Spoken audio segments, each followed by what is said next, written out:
你应该这么去想：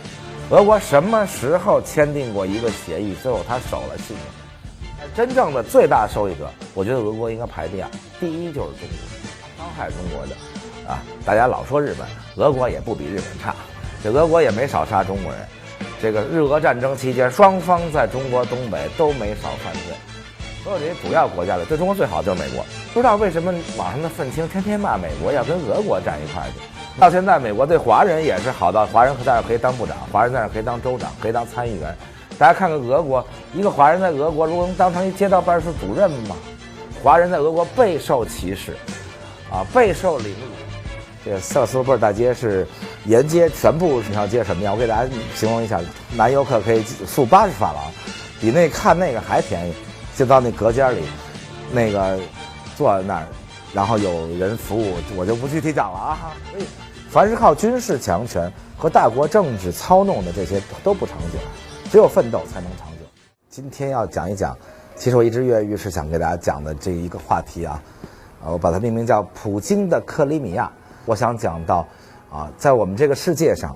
什么样的土地上的人民能公投决定自己的未来，一直要讲到这里，所以大家别急啊，我要好好讲一讲这个先说一下克里米亚对于中国人民来说，克里米亚不是那么的著名大概只有军迷觉得克里米亚比较著名。咱们的第一批的航母飞行员就在克里米亚的一个模拟航母的一个基地，就是陆地上做一航母，在那儿训练的。所以军迷当然对克里米亚特别熟悉。那黑海军的基地是在克里米亚最重要的城市塞瓦斯托波尔大家知道我为什么能说这词儿说那么熟悉，因为我极熟悉这个。但是对于西方人来说，克里米亚可是太著名了对于欧洲人来说，克里米亚比基辅要著名。你去问欧洲人，你说基辅就是乌克兰首都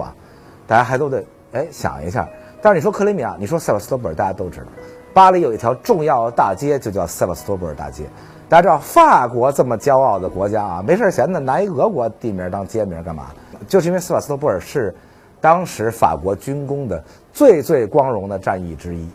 应该这么说，2次的克里米亚战争，当然中间相隔了快100年1850几年的这个克里米亚战争，就是可以毫不夸张的说，就是整个19世纪欧洲人最熟悉的最重要的战役为什么呢？当然首先是因为科技的进步这克里米亚战争当时创下了无数个世界纪录，其中一个世界纪录就是用电报指挥，用电报发战报所以欧洲人第一次实时的看到了一场战争。那过去欧洲没有这些东西，那战争都结束之后好久，大家才慢慢知道战争怎么回事。克里米亚战争相当于是一场直播的战争，当然是一场大规模的战争克里米亚战争是英法土耳其当时不是现在这土耳其，当然是奥斯曼土耳其帝国特大一国家，加上英法一起打沙俄沙俄的一直在扩张，直到这个时候第一次被停下了扩张的脚步沙俄打败了，俄国打败了英法土耳其打胜了是这样的一场但其实就是讲和了吧。最后对于俄国人来说，克里米亚有多重要，咱们讲俄罗斯的时候已经讲过了。俄国的历代沙皇梦里都惊醒要一个出海口，就拼了命的去找出海口。那彼得大帝找到了那个出海口，圣彼得堡出海口，但圣彼得堡出海口离欧洲的中心就是地中海这块其实没关系，那儿出去只是北欧一些国家，而且那个出海口很容易就被封住了，那波罗的海，所以拼了命最后终于见到了黑海，打到了克里米亚，而且是灭掉了。大家知道俄国之前一直被金帐汗国就蒙古人统治着，后来蒙古人逐渐人口太少逐渐这个基辅公国也好，莫斯科公国也好，大家独立起来，然后打就不说了最后还残存着一个汗国，就是一蒙古。最后当然这个汗国最后已经不是蒙古人了，而是 Turkey 在统治着。这个汗国就是克里米亚汗国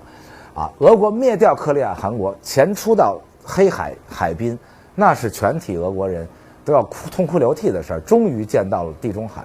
终于可以进入到这个欧洲文明的中心去了。所以克里米亚毫不夸张的说是俄国最重要的战略地区。那这个地区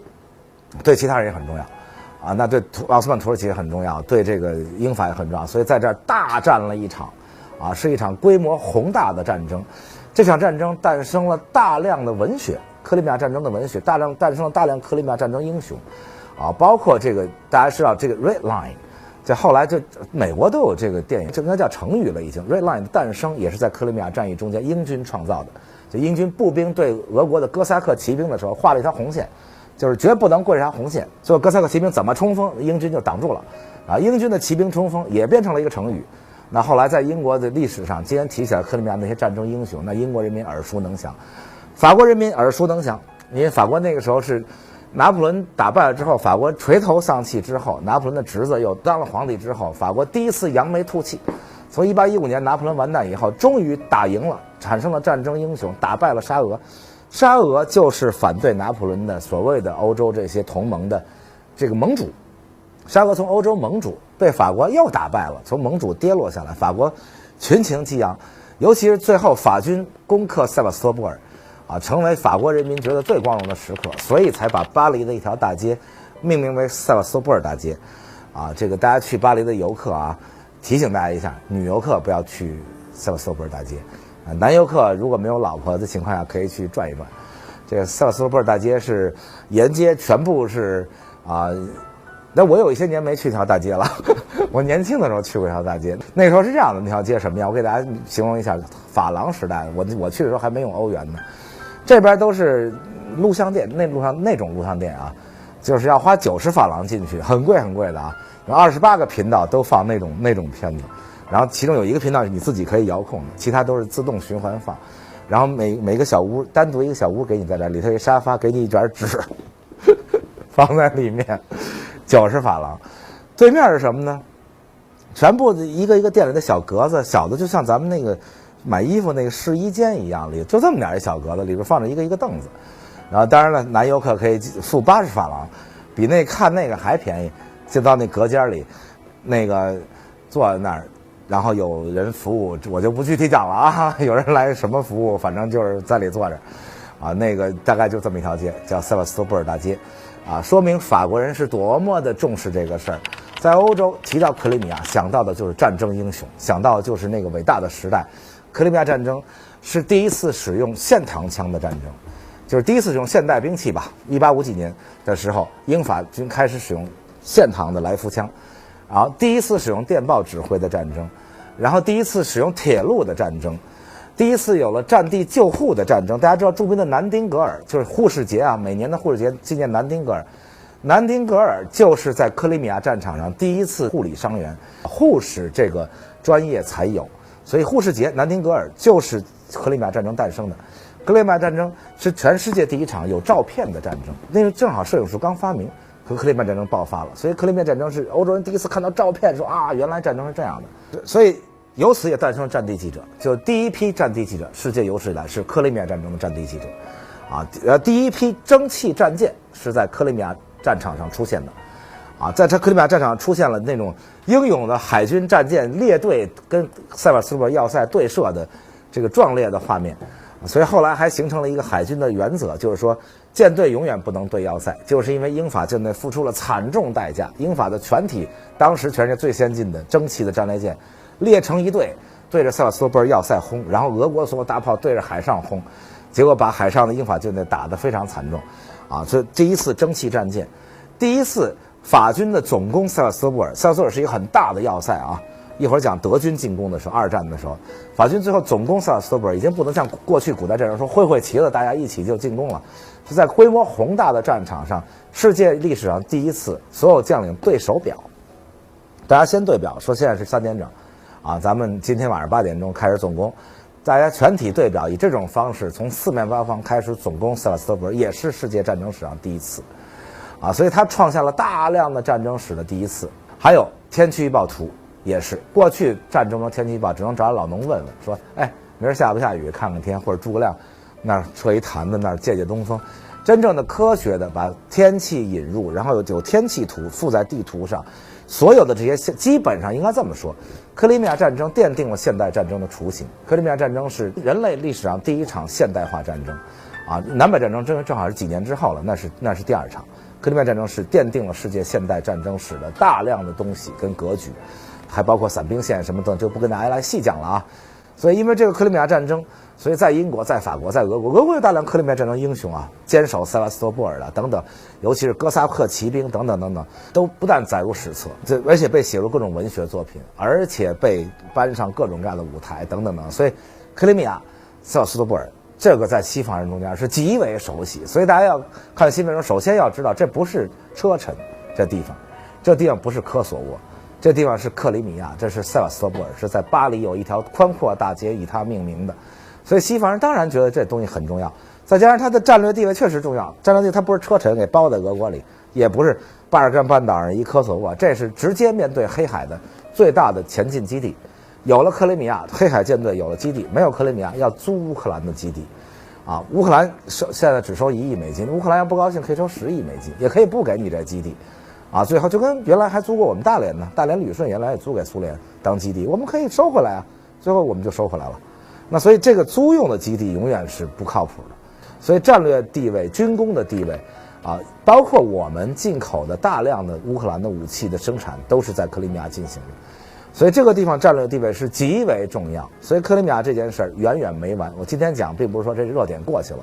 克里米亚这件事儿远远没有完，因为西方和俄国这都是必争之地。我为什么说这普京的克里米亚呢？因为如果不是普京这样一个人，克里米亚这事儿就不会发生。啊，只有出现了普京这样一个人，普京是一什么人？应该这么说，一个强人领导了一弱国，就是这么说。但是弱国不是那种弱国，不是非洲啊或者拉美，在强国中，俄国不管从 GDP， 从各个方面来看，俄国不能算一个强国，不能说有原子弹就算强国。那北朝鲜还有原子弹是吧？有原子弹不能算强国，一辆像样的汽车都制造不出来的国家，不能算一个强国。啊，俄国就是一辆像样的汽车都制造不出来，大家上俄国街上看看去，几乎没有什么俄国造汽车，有一种拉达也已经都非常古老的那种样式。那在这样一个国家出现一个强人来领导，非常像什么呀？其实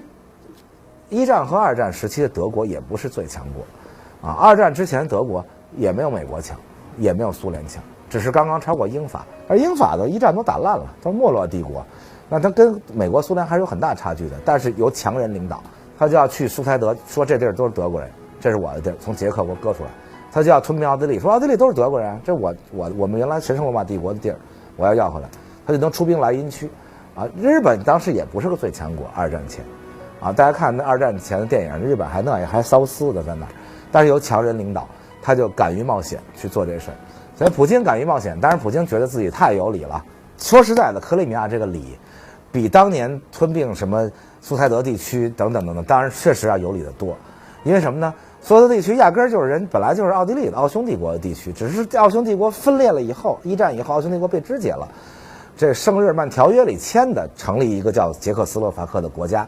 把那里面的说德语的一大堆人给包进去。那希特勒说那个要归德国，其实是有一点牵强的。所以慕尼黑协定大家绥靖了啊，让德国占了。但是普京说到这克里米亚是非常有理，为什么呢？克里米亚一直到1950几年还是俄罗斯的地方呢，只是因为这苏联这国家挺逗，上来这个最重要的这几个领导，这斯大林是一格鲁吉亚人，他不是俄国人，啊，把苏联搞得一团弄，杀多少人也没事，也不心疼。紧接着上台接着斯大林这位赫鲁晓夫，他也不是俄国人，是一个乌克兰人。不是那时候为了斯大林的事儿跟苏联打仗嘛，论战，啊，人民日报10篇社论什么跟他论战，其中专门画了一漫画。在乌克兰养猪，那时候在全世界特别著名。在一堆乌克兰猪中间有一个赫鲁晓夫，是一光脑袋，赫鲁晓夫是一光头。我小时候看到这漫画，就讽刺他是一乌克兰猪。他是因为他是乌克兰人，他就说，哎，这个反正离乌克兰挺近的，这克里米亚，咱们就把它划到乌克兰，反正都是咱苏联一国家内的嘛，国家内只是行政区划变一变，那大家都没意见，乌克兰人民也没意见，反正都是苏联的，我只是一个加盟共和国，相当于我们一自治区。我只是一自治区而已嘛，克里米亚人民也无所谓，反正都是苏联人，只是划到这自治区，相当于我们解放以后说，哎，热河省、察哈尔省不要了，说都改河北省吧。那热河人民、承德人民也没说我不愿意，那就回河北吧。张家口也不会说我从省会，原来我是察哈尔省省会，啊，变成了河北省一个城市了。大家觉得反正都在一国家里无所谓，所以就是一个行政命令。1950几年的时候，那么2战都结束那么多年了，说划归他了。大家都没当回事，在任何国家都不当回事，除了像联邦制国家，像美国这不行，这划成这州了那不行。你这是苏联的中央集权国家，大家党说划哪就划哪吧。结果，所以普京就始终拿着这事儿说事儿，说你看一直都是俄国的。普京甚至可以说，如果我是普京，我恨不能强词夺理可以说成这样，说你上欧洲问问去，你上西方问问大街上说克里米亚是俄国的还是乌克兰的，我就敢说你到法国、英国问问，说克里米亚、塞瓦斯托波尔所有人都说这是俄罗斯的，因为大家从小读到的文学作品，看到的战争英雄，但这都是跟俄国打仗啊。跟俄国打仗的时候打克里米亚，那当然是俄国地方了。尤其二战的时候又出名了。二战的时候，二战德军排第1的最能打的统帅，大家知道二战时候德军3大统帅最能打的，曼施坦因元帅、隆美尔元帅跟古德里安将军。古德里安没当元帅啊。其中第1能打的公认的曼施坦因元帅的成名作就是进攻克里米亚。曼施坦因以1辆坦克都没有的全步兵，还带着一堆罗马尼亚的，就罗马尼亚军队就对俄国人就天生有一种就是畏惧感，只要一看见乌拉就罗马尼亚就散了，就是带着这么一群人，就是1辆坦克都没有，一些德国步兵和一大堆罗马尼亚人进攻克里米亚。克里米亚苏军不但有坦克，还是掌握着制空权，有坦克、有飞机、有黑海舰队等等等等。在这种情况下，马尔坦因就艰苦地打下了克里米亚，而且围攻塞瓦斯托波尔的时候，又创下人类战争史的记录，就是调上前线最大大炮啊，800毫米口径大炮，然后就当时全世界最大的几门炮，全部都拖到塞瓦斯托波尔前线，因为塞瓦斯托波尔要塞实在是太坚固，最后用这些大炮来轰这要塞，最后马尔坦因最光荣的时刻到了，占领了塞瓦斯托波尔，在前线被升为元帅，而且从此一战成名。后来又到列宁格勒，后来又到斯大林格勒前线、哈尔科夫等等等等，后来成了整个德军救火队，就是马尔坦因元帅的成名作。所以二战的时候，克里米亚也是一个重要的战役的节点，也是俄国呀，啊，克里米亚诞生的那些英雄们。然后，所以你问西方人克里米亚是哪儿，他当然说，他当然是俄国的地儿。乌克兰是干嘛的？乌克兰大家还得想想首都是哪儿。但是普京选择性的说了一些事实，普京忘了说另一个事实，确实是1950几年行政命令划给了乌克兰，那上的没几个乌克兰人，当然自己觉得自己就是俄国人，但是在1991年苏联解体的时候，这个细节普京没有讲，克里米亚人民是投了票决定归哪儿。大家知道苏联解体的时候，大家都是公爵啊，愿意跟着俄国的还是跟俄国呀，愿意独立的独立。当然，大量的大一点加盟共和国就都独立了啊，包括中亚这几个国家，高加索这仨国家，白俄罗斯、乌克兰这都大。但是克里米亚当时克里米亚自己就公投了一次，说我们到底是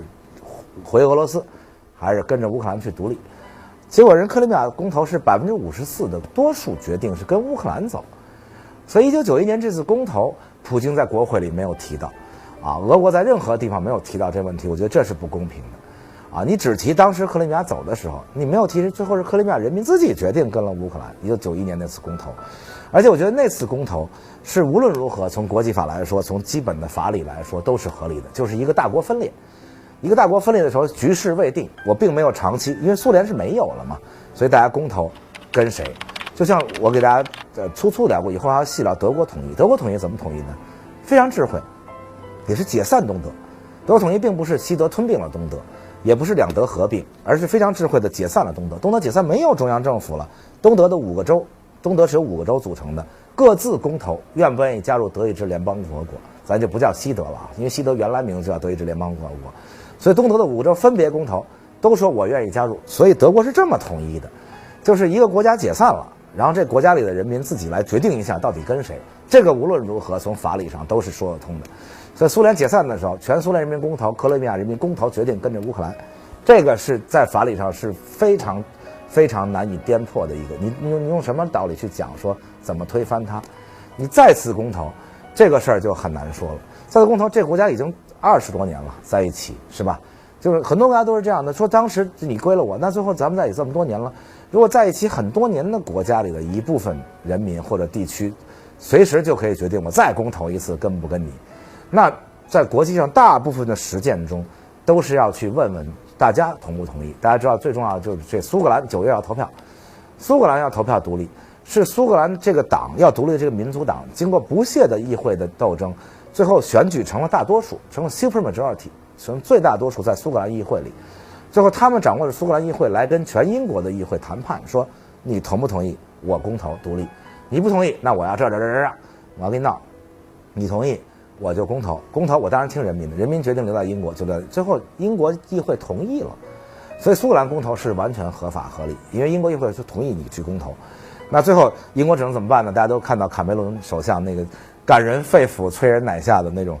那种演讲，就说苏格兰人民，请你们留下来，因为我们在一起共同战斗过，对纳粹战斗过，对什么战斗，我们一起肩并肩，啊，我们如何如何，我代表全体英国人民恳请你们留下来，只能是这样了。那这是完全合法理，因为是英国议会同意你去公投。魁北克也是，魁北克说法语的，加拿大说法语的这地区，就是蒙特利尔也有大城市，加拿大说你可以公投，但是我们要先说好，您不能每年公投一次，您不能利用任何一个大事件随时公投，咱们先说好，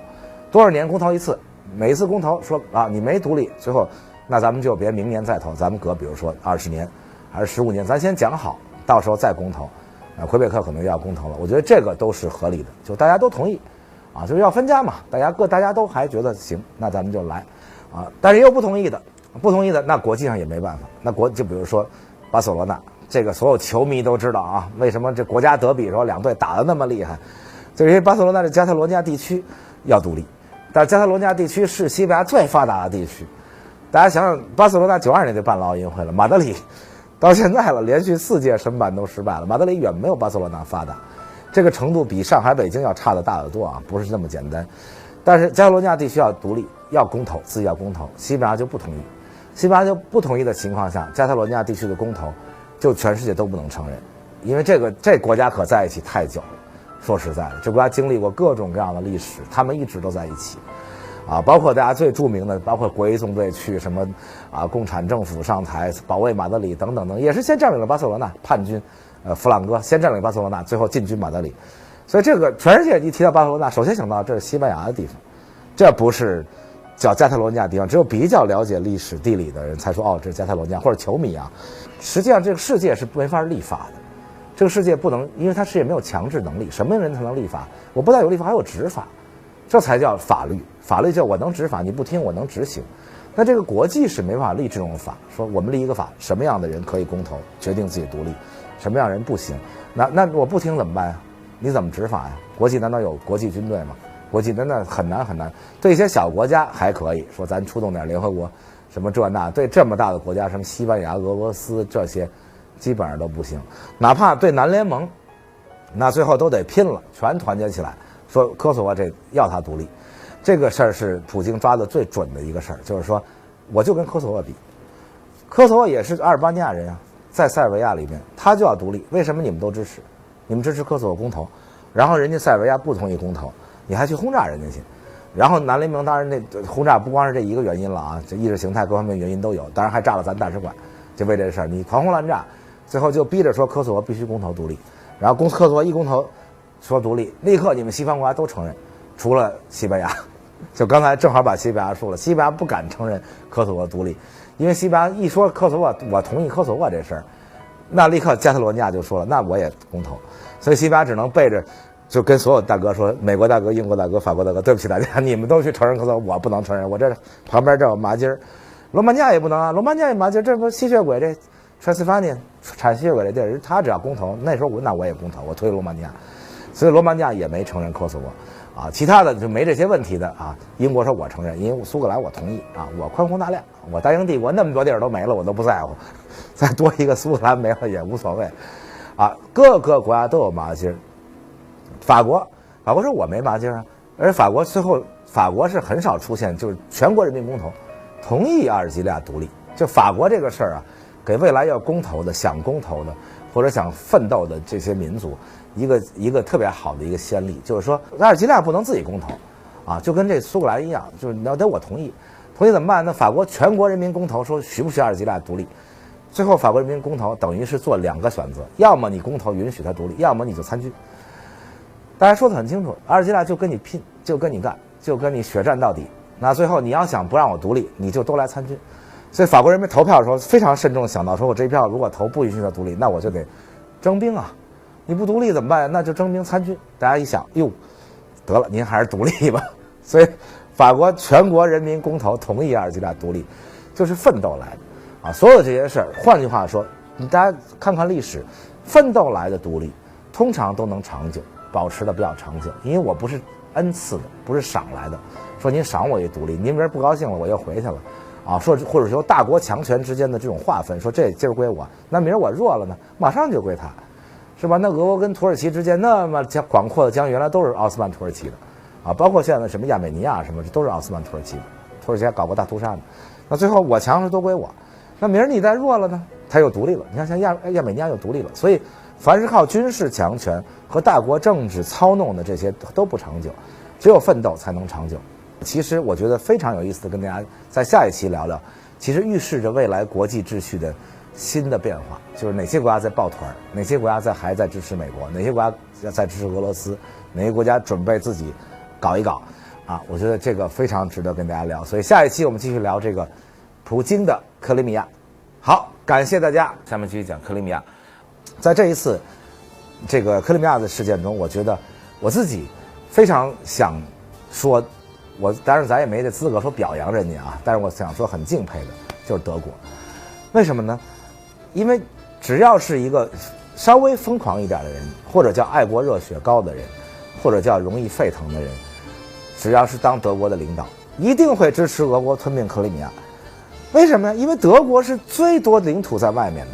而且上面住着德国人，包括东普鲁士首府。普鲁士那么伟大的普鲁士，最后普鲁士统一了德国，普鲁士首都就是科尼斯堡。这个在二战之后就割给了俄罗斯，现在叫俄罗斯的加里宁格勒。他更有道理了，说这科尼斯堡这儿不但历史上就是我的这历史上还是我首都呢，康德就在这儿生这儿长的，咱总不能说康德是一俄国的哲学家吧？当然是德国哲学家。如果是一个稍微头脑发热德国领导人，立刻就是叫乱嘛，咱就来嘛，越乱越好。我同意，我承认你克里米亚，然后我也要求，先在那儿，加里宁格勒公投要不要回德国？那还用说吗？即使那住的是俄罗斯人，他也要投票加入德国。加入欧盟，他也不愿意留在俄罗斯，一投保证99%就回德国了。加里宁格勒如果要回了德国，就科尼斯堡回了德国，大家如果看这欧洲地图，之前我也讲过2次，出现一个严重的问题，就它跟德国中间不连着，中间隔了半个波兰，这半个波兰原来也是德国的地方，是二战以后，这我多次讲过，苏联抢了人波兰一半国土，在布格河以东，为了补偿波兰，就把德国的一个是德国重要的工业区加利西亚。把德国重要的这一块割让出来，补给了波兰，所以波兰在二战以后从这儿一波兰平移到这儿，变成这么一波兰，所以一下就把这个科尼斯堡给隔开了。如果科尼斯堡公投回来，那波兰的西半部要不要公投？这原来自古以来就是我德国地方，是吧？虽然当时赶走了很多德国人，回到德国这地方也住了很多波兰，但是还是有很多日耳曼人在这儿。这地方要不要公投？你说这地方公投回不回德国？他当然回德国呀。自古以来就是地名都是德国地名，自古以来就是德国地方，这生活着这么多日耳曼人，波兰就少一半。那波兰少一半，波兰说了，那好，那我也要公投。那我东边那被割让给当时苏联，现在就在乌克兰和白俄罗斯，我这块土地，这是我波兰的土地啊，这我波兰那么多波兰英雄牺牲在这儿的卡廷森林，那么著名的卡廷森林现在就不在波兰，关键是，啊，德国我刚才还没说，就希特勒的总指挥部叫狼穴。这狼穴，因为这德国割让给波兰这一块，希特勒那二战时期的指挥部、最高统帅部现在在波兰，所以大家要去欧洲旅游一定要记住啊！想去看希特勒那个狼穴最高指挥部，那指挥部不在德国，是随着德国这块土地割让给波兰了。这更是铁证啊！说我们这希特勒就这儿指挥，这不是德国，这是哪儿啊？这儿公投完了，波兰说那卡廷森林，我波兰那么多人质是在这牺牲的，啊，这卡廷森林现在不在波兰啊，白俄罗斯啊，还有乌克兰一块地儿也是波兰的地儿，要不要公投？那乌克兰就更晕了啊！我东南块一块这公投回俄国了，然后我这西边一块乌克兰再公投回了波兰，乌克兰没了，就剩一点这么点了。但是德国，我觉得是今天的欧洲的中流砥柱，啊！大家如果熟悉欧洲的话，欧盟这么长时间，如果不是德国在那儿做贡献，做那么多个又懒又馋又不想工作，然后天天欧盟这欧元最受损失的就是德国。德国人民为了帮助东德统一过来，东德很穷的。为了帮东德纳了很多统一税，又为了欧盟这欧元，德国人民又做出很多贡献。但是这次德国做出的贡献，我觉得就是德国人民嘛，因为民选政府嘛，要听人民的，做出重大贡献。最反对普京吞并克里米亚就是德国总理默克尔，啊，这个我觉得做的是非常好，而且他这么一做，等于堵住了未来德国想要所有的这些德国失去的领土、失去的人民，德国都把自己后路堵了。我觉得这个非常伟大，就是我再次向全世界表态，我不要这些土地，啊，我不再跟大家说任何什么历史上是我的，那是我的民族，我不干这些事情。我承认二战以后的所有边界，我承认雅尔塔协定，我承认所有对德国的处罚，我不再追求这些东西。所以德国第一个跳出来反对，再看看那些国家，那些国家各自有小算盘。法国暧昧着，为什么呢？法国经济那么差，俄国别的工业都不行，军事工业行啊。俄国军事工业那么强，结果从法国订购4艘大型登陆舰2万多吨的啊，就这几艘登陆舰给法国造船厂提供了大量的就业机会，啊，普京那种性格就是你只要跟我来劲，我立刻就我不要了。法国卖军舰那很贵很贵的军舰啊，俄国拿天然气、石油付，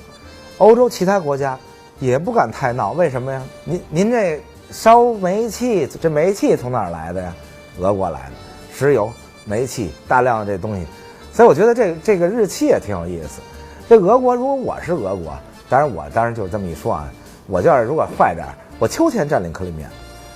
冬天你烧气不烧气冻死，是吧？你跟我来劲吗？来劲断气儿，断气儿您都冻死了。您春天占领克里米亚，欧洲说我先给你来会儿劲吧，反正夏天我也不用烧气儿，然后等到那个快冬天不行了，咱们再跟俄国妥协，再把气儿要来，获得了半年能跟你闹。然后我就10月份占领克里米亚，然后你来吧，你说吧，你来劲，断气儿。英国态度更暧昧了，为什么呢？大家知道俄国最有钱的那些寡头都住在哪儿？他们不但住在伦敦，连伦敦的球队都买了。切尔西队这伦敦的，这俄国寡头买的，100个俄国寡头里恨不得有80个、70个吧，最少住在伦敦。寡头干嘛呀？要洗钱呀，洗钱的成本高吧，20-30%啊，那不都归了你英国银行吗？是吧？我那么多寡头钱存在这，我买你切尔西队，我投资英国这那，我住在伦敦投资房产，伦敦房价都被俄国寡头提高了，我洗钱在你这儿给那么多钱，英国从俄国这些身上挣了很多钱，所以英国也态度暧昧，法国也态度暧昧啊。西班牙刚才已经说了，因为加泰罗尼亚问题，西班牙也各种暧昧，只有德国坚定地站出来说你就不行。如果德国再不站出来，等于美国就更没有盟友了。美国倒是想站出来说两句，美国自己是没这问题啊。美国你谁爱公投谁公投，美国自己有过这问题。我之前咱们讲美国总统都讲过，美国南北战争时候，南方7个州按照宪法规定就有权利脱离联邦。美国是个联邦的国家，是 United States， 是这些国家 States 联合起来，在宪法里就规定每一个州、每一个 State 都有权利，只要公投就能脱离。那最后人南方州脱离联邦，你干嘛打人呀？就打的人还到南方还烧杀抢掠奸淫，把南方打得一稀巴烂。林肯就是违宪的，南方人民说了我有权利退出联邦，你非来一个。最后林肯说不是因为你脱离联邦的问题，是因为你是坏人啊，是因为你蓄奴啊，我是以道德优势来打你啊，你们养奴隶不行啊，那我不养奴隶了，我就要独立了吗？那美国也面临这问题，只是美国因为他今天还是强大，大家不但不想离开美国，还有好多人想加入美国呢，还有波多黎各。没准墨西哥一公投，墨西哥同意加入美国，美国说您还是别公投了，我也公投一下要不要行吗？您这公投加入美国人民公投一下要不要墨西哥？所以美国没有这问题，他当然无所谓啊，全世界人民都想来美国，他那绿卡还有配额等等等等，所以美国坚决反对。当然美国也不愿意俄国那么强大来一个啊，尤其是克里米亚这么重要战略地区，克里米亚的这事儿应该这么说。是欧洲战后最大一次地缘变化的事件，因为科索沃实际上是一个意识形态问题，就是你那是东方国家，您那南斯拉夫以前是共产党国家，我一定要给你弄出来，我一定要把你肢解掉。车臣到格鲁吉亚的南奥塞梯，到这个克里米亚，这个一路的冒险，其实有一点像希特勒当年先到莱茵区驻军撕毁战后的凡尔赛协定。然后就对着全是德国人的住着日耳曼人的苏塞德地区，向捷克要说这块地区得归我，因为他都是德国人，就克里米亚都是俄国人嘛，大多数都是俄国人、俄罗斯人。紧接着就吞并奥地利，你看奥地利也是德国人，也是日耳曼人，说德语。这3步走，俄国也试了3下，车臣打一通，车臣其实打得很残酷的非常残酷。但是呢，西方国家不管，因为再加上他包在俄国中间，你总不能让他真独立了吧？俄国中间包进一个国家去。成南非中间包一莱索托了，紧接着就格鲁吉亚，格鲁吉亚已经不是包在俄国中间，但是格鲁吉亚是高加索国家，这旁边是伊朗，跟西方离着还远着呢。在格鲁吉亚，他也是挑动了俄罗斯族占多数的这南奥塞梯，大家记得前几年的新闻吧？坦克开进去了啊，俄国坦克，而且在奥运期间，俄国坦克开进格鲁吉亚，全世界嘿嘿嘿嚷嚷2声，哎呦算了，你想这地儿离我们远着呢，高加索民族有彪悍咱还是别招他们了。于是那儿又过去了。这回好，俄国说好，俄国里边事儿你们不管哈，格鲁吉亚我去了，坦克你不敢管，那我冲着欧洲来一下，看你来不来。所以西方也没办法，也逼到最后说，我天，您这都上这儿来了，我再不管。那于是最后德国、美国站出来说，我管。就在咱们今天录像之前的一天，爆出大家全世界都欢欣鼓舞，说达成协议了，达成了一个叫日内瓦协议。这个日内瓦协议就是由俄罗斯、乌克兰、欧盟还有美国。哎，你说这事儿挺逗的哈，这事儿跟美国有什么关系？这乌克兰这边是俄国，这边是欧盟，这美国远在大洋彼岸，他为什么不把中国也叫去一块达成一5方协议啊？可见这个美国依然是全世界世界警察，是大家共同认同说联合国不行，联合国一项决议也没通过了，就是有法律效益的安理会，联合国大会倒是通过一谴责问题是这大会没法律效益，安理会什么也没通过了所以基本上联合国的作用到目前为止还是没有美国大。美国当然了，作为世界警察，有时候他干点好事儿有时候干点坏事儿，所以呢，大家说你美国来主持一下所以就4方协议，日内瓦协议。这日内瓦协议签完了以后，我看了一下，震惊了。这和当年的慕尼黑协定实在是太像了。这日内瓦协定只字未提克里米亚的事儿，什么意思啊？就是大家默认归你了，那以后形成一个恶劣的先例。比如说，如果我想要克里米亚，我就不但拿了克里米亚，我还要上你国家其他地儿，哈尔科夫、顿巴斯、顿涅斯克，到这儿来闹一闹。然后你受不了了，最后跟我达成一协议，说你别在哈尔科夫闹了，你别在顿巴斯闹了，克里米亚给你吧。这种先例一开可太好了每当人们有3的需求的时候，就干到5，然后国际社会就是说，哎呀，你有点过分了吧？好吧，那3归你吧，那剩下那2你就别闹了所以这种协议就特别像慕尼黑。慕尼黑协定就是这意思。慕尼黑协定就是当希特勒吞并了苏台德地区、捷克的苏台德地区的时候，然后英法大国来绥靖主义。签了一慕尼黑协定，就是说，好吧，苏台德地区归你了，但是呢，您就别再那个有别的需求了。希特勒说，好，我没别的需求了，从此之后我就老实了。当时英国首相张伯伦简直幼稚极了。张伯伦回到英国的时候，下飞机挥舞着慕尼黑协定说，我为一代人带来了和平我们签了慕尼黑协定，苏台德地区归他了他再也没有别的需求了。转眼人家把奥地利占领了紧接着波兰就来了。所以这种绥靖在中国历史上也好，在世界历史上也好，没有一次说真消停的。什么时候真消停了？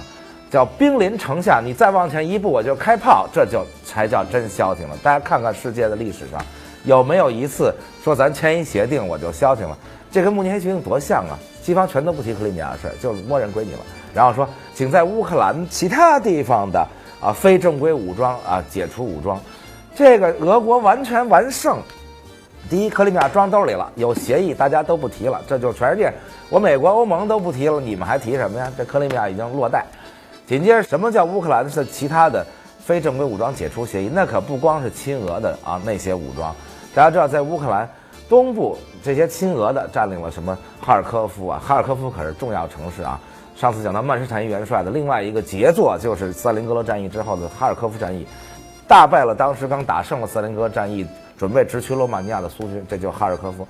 顿巴斯、顿涅斯克是苏联时代就是最重要的重工业跟煤炭的等等的中心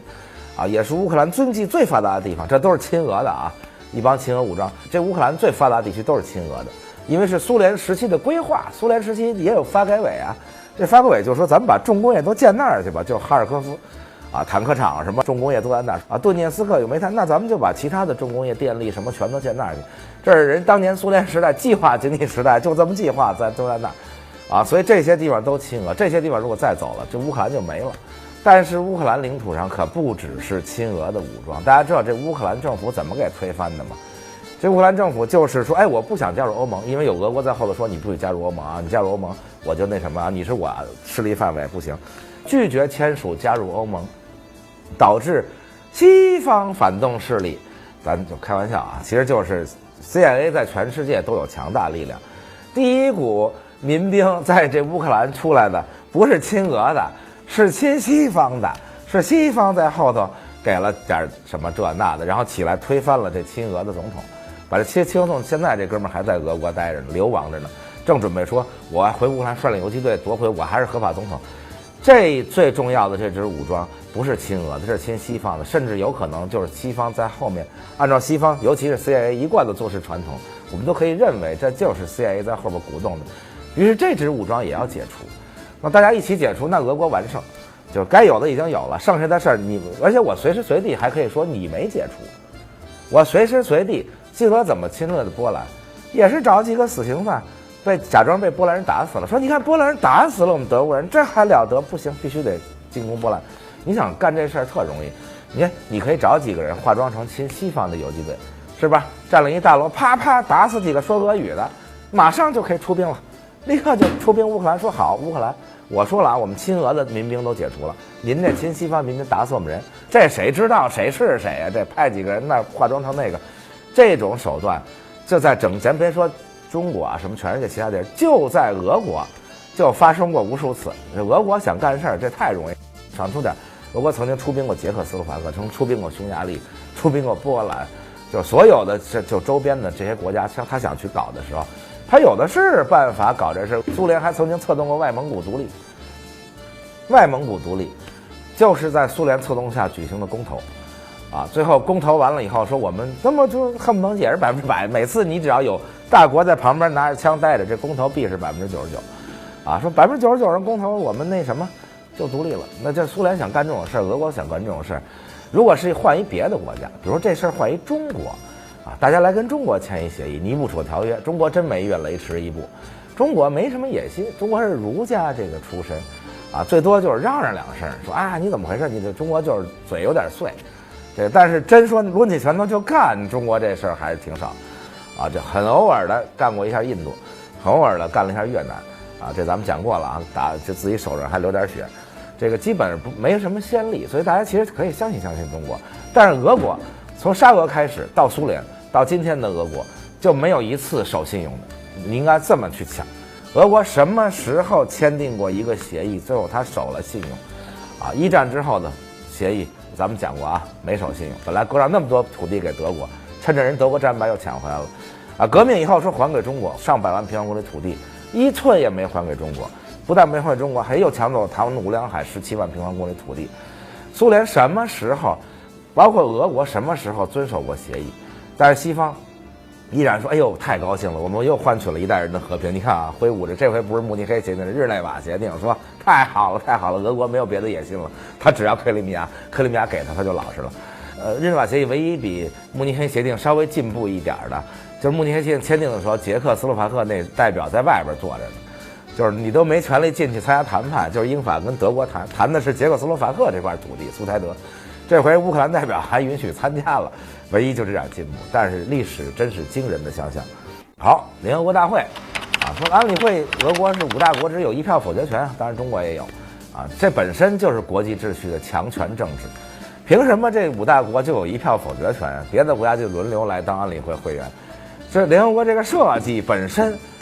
就是19世纪的设计。然后美国国务卿克里在那骂俄国，说俄国用19世纪的方法做事。设计方法就是什么？就是列强方法。19世纪就是8国联军，19世纪就是什么事儿有几大强国来做，19世纪就是我想要这块地方，我挥舞拳头就要了。然后美国来一个说，我们要用21世纪的办法，这个对付一下俄国的19世纪办法。21世纪办法干嘛呀？就耍贫嘴呗。21世纪还有什么办法？就是在网上耍贫嘴。但是美国自己没想想，联合国安理会里5大国有1票否决权，这难道是21世纪的世界吗？这难道不是19世纪的世界吗？这难道不就是强权政治吗？当你自己得利的时候，你说啊，我没事，我就不提这事儿了。然后俄国用19世纪方式，所以全世界国家都一样，就屁股决定脑袋啊！你觉得这字对你有利，你就聊；你不利，你就骂人家。哎，好，联合国大会来谴责一下，虽然没有法律效力，但是大家纷纷一站队，看出了国际局势的微妙，啊，非常有意思啊！100国支持，以美国、欧盟为首的说谴责俄国，100个国家。这100个国家包括了西方所有国家，啊，以及几乎所有的穷的国家，得靠他们吃饭的国家。哎，11国反对。这11国反对，大家一看，这11国家特逗。这11国家绝大部分，除了这白俄罗斯1、2个啊，苏联前加盟国就跟俄国几乎就是一家子，就是货币都用一样的以外，其他的一律就是反美的国家，啊，就是拉美的这些国家，什么委内瑞拉呀，或者是北朝鲜啦、古巴，这些国家就根本都不知道克里米亚在哪儿。反正就是美国你就不行，你美国说什么我就必须反对你。所以11国反对基本上是这种阵容，大家就知道现在坚定了反美的啊，就看看这11国。很重要的是58国弃权。这58国弃权，大家看看这弃权的国家，这个国际局势很微妙。最重要的金砖5国啊，金砖5国应该是国际局势里最新兴起的大势力，就 GDP 都远远都超过那些欧洲老牌国家，啊，人口就更不用说了，国际影响力很大，只是还没有获得老牌帝国主义那些影响力而已。但是大家都想有真正的大影响力啊，这些国家怎么办呢？我们就给你看看我们脸色。金砖5国一个反对，当然是俄罗斯了啊，剩下4个弃权，这是给西方一个明确的信号，就是这个世界来了新玩家，新玩家来了，不是过去你们几个一商量，这世界就归你们了，我们几个还没说话呢啊！下回再签日内瓦协定的时候，把我们哥几个也叫去，是吧？别什么事儿您美国、欧盟这一坐那就聊完就完了，我们哥几个想说说话啊！这哥几个现在获得了什么待遇呢？获得了美国去日内瓦之前给哥几个打个电话啊！大家看看这新闻啊，美国去日内瓦之前啊，给中国打了一电话啊，给印度打了一电话，给巴西打了一个电话，意思什么呢？哥几个，我看见你们了，但是呢，您现在还没资格在里边有一椅子，但我跟您打一电话，这已经给够面了吧？哥几个，大哥出发之前给哥几个打一电话，说，哎，我准备这样啊，你们觉得怎么样？哥几个都说，我们觉得不太合适，啊，那不合适，好吧，就这样吧，那我也得这么干，然后挂了，也不听你的，但是获得了打电话的地位，啊，接电话的地位，这已经是国际局势的很大的变化。几乎让这58国弃权的，应该说这世界除了老牌帝国主义以外，最强大的势力在这个弃权里，这是国际秩序未来大家要看到。今天我58国可以弃权，明天我58国还可以再说点别的，还有24国家没来，上厕所去了或者没投票，啊，最后怎么两边都宣布胜利？美国说你看100对11，100赞成11反对，你看我们谴责俄国这事儿获得胜利，虽然没什么法律效益啊，大家就纯粹就是打嘴仗。俄国说你看我们胜利了，93对100，为什么93呢？就是没赞成的有93国，58国弃权，11国反对，24个国家上厕所去了，加起来93国。所以俄国说我胜利了，你看有93国家没支持美国，美国说你看我100对11，俄国说93对100，所以这国际上的事儿就跟小孩特像，这越大的国家做事越像小孩。这个要说一下什么呢？最大的得益者甚至都不是俄国。日内瓦协定签完以后，俄国完胜啊，全世界再也不提克里米亚这事儿了，就归你了。俄国紧接着就委任了州长，州长都已经上任了，谢谢各位，别跟我聊这事儿了。但是真正的最大受益者，我觉得俄国应该排第2，第一就是中国。记得跟大家那时候聊日本啊，当时甲午战争啊，什么明治维新打败中国的时候，我就说过国运的问题。但这国家国运上升的时候，什么都顺，连国际局势都跟着你，你都没想到。日本也是，这一路上国际局势就这个锤中国，那个锤中国，光日本一人打中国还打不了的。最重要的还来太平天国，日本太高兴了。太平天国把中国打一个稀烂，没有太平天国，中国10倍于日本，绝不可能被日本打了。紧接着欧洲列强又掐起来了，互相好打了第1次世界大战。这一战时日本又抄着了，这日本整个这个兴起的过程简直就是一路全世界帮忙，全抄着了啊！那时候中国国运下降，但是咱也有过汉唐国运上升的时代啊。哎，这回可好，大家突然再回头看看这30年，这中国国运确实在起。大家想想看，先是哇，西方都得巴结中国，为什么呢？大家要拉拢你，弄苏联啊。那个时候其实到后期，冷战后期，中国已经开始接受这个好的国际局势的红利。啊，大家来拉拢中国，帮助中国啊，就是中国好多援助，日本、美国等等，就为了弄苏联，啊，苏联解体，啊，大家说，哎，开始说那中国开始要崛起，刚要说跟中国要来2下的时候，拉登来了，拉登的911，其实最大的受益者也是中国，啊，立刻就调转矛头对着拉登，为了反恐，那就得拉拢中国呀，因为有这么一大国，如果也跟着一块反美的话，那这拉登可有地儿去，拉登可有援助了，啊，所以拉拢中国，一块反恐，好不容易把拉登给击毙了，这时候再回头一看，中国已经庞大极了，啊，就跟这个日本鬼子来之前，红军只有3万人，然后咚打了一通日本，然后回头一看，红军已经130万人了，这基本上就这路子。然后回头一看，中国已经这么大了，刚要说你不能让你再大了，俄国又来了，是吧？这俄国这一下，这只是刚开始啊！所有西方国家现在每天想的事儿就是怎么防俄国，而俄国对其他地方的野心，俄国的这个，尤其是普京同志这个，哇，这膨胀的这种旧时代的君主式的野心，怎么办呢？又得拉中国。中国如果支持俄国，应该这么说，那中俄加在一起力量就比当时的德意要大，啊，比一战时候的德奥还要大，啊，所以必须拉拢中国。啊，当然，中国本身呢对俄国是有戒心的啊，应该这么说，侵略过中国的、伤害中国的，啊，大家老说日本，俄国也不比日本差，这俄国也没少杀中国人，这个日俄战争期间，双方在中国东北都没少犯罪，啊，东北人为什么恨俄国人，管叫老毛子呀？啊，即使来帮助中国来了，二战最后宣战打日本，其实日本那时候已经马上投降了，宣完战1天日本就投降了。但是苏军到了东北，我也曾经讲过，把东北所有的当时中国最强大的工业基地的所有工厂、铁路全部扒走，把东北银行的所有黄金拉回苏联，在那发行红军票，红军票是废纸，然后在东北强奸妇女等等等等。所以中国对俄国是有戒心的啊！我说过无数次，所有这些国家里，就是大国啊，小国咱巴基斯坦不说，这确实咱好兄弟。所有这些主要国家里，对中国最好就是美国，美国给中国的援助，帮助中国抗日。援助中国的钱武器加在一起，超过我曾经讲过很多次，超过中国有史以来对外赔款，从鸦片战争开始，一直到庚子赔款什么等等，所有赔款总和的数十倍，啊，美国对中国是建了清华大学，啊，建了协和医院，啊，给了你大量的这个支持。不知道为什么网上的愤青天天骂美国要跟俄国站一块儿去，美国可没抢过中国1寸土地，美国可没到中国土地上屠杀过中国人民。啊，到现在美国对华人也是好到华人在那儿可以当部长，华人在那儿可以当州长，可以当参议员。大家看看俄国，一个华人在俄国如果能当成一街道办事主任吗？华人在俄国备受歧视，啊，备受凌辱。大家看到华人只要一发财就被俄国警察抢光，啊，数十亿美金的莫斯科的市场被抢了，不是1次2次关闭。在美国华人是完全平等。我就到现在不理解这问题，就大家为什么在网上天天反美，而且亲俄？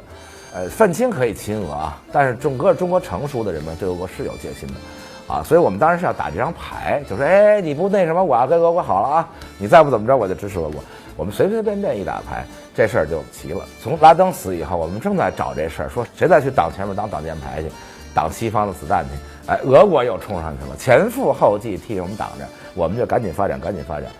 等俄国普京这时代过去，那时候我相信中国已经几乎跟美国一样强大了。啊，所以中国简直是这国运上升的时候，连续遇见这些人，这太高兴了。如果说这里边有中国策动的，如果说这里边有中国外交上自己主动的在玩这些事儿的话，那中国的外交太厉害了，那中国外交堪比苏秦张仪合体，那就是太厉害了。所以最得力的中国啊，其次是俄国。西方在这件事情上充分暴露，其实之前叙利亚已经暴露了。叙利亚现在反对派彻底失败了，西方想扳倒一叙利亚，最后没扳倒，大家一起啊，这已经显示出西方已经在走下坡路。这回在俄国面前完全就是绥靖政策，那又往后退一步啊，甚至都没敢说咱也去演习一下啊，哪怕是吧，把军舰开过去，坦克开过去，咱去演习一下。当然了，西方说了，21世纪了啊，我们现在再也不用这些手段了啊，用坦克解决世界问题的。啊，时代过去了，问题是这时代一过去，大家应该都不用坦克，是吧？要有一方用坦克，另一方用冰糖雪梨，这个可能还是不行的。未来最好不要用坦克解决问题，啊，长远看俄国还是会受伤害，因为被孤立的伤害，尤其在全球化的今天被孤立的伤害，和那个时代1战2战时期被孤立是不一样的。所以长远看，中国第一大受益者，俄国是短期受益者。长远看，被孤立的普京政府被孤立的这个未来，确实还是堪忧。啊，谢谢大家。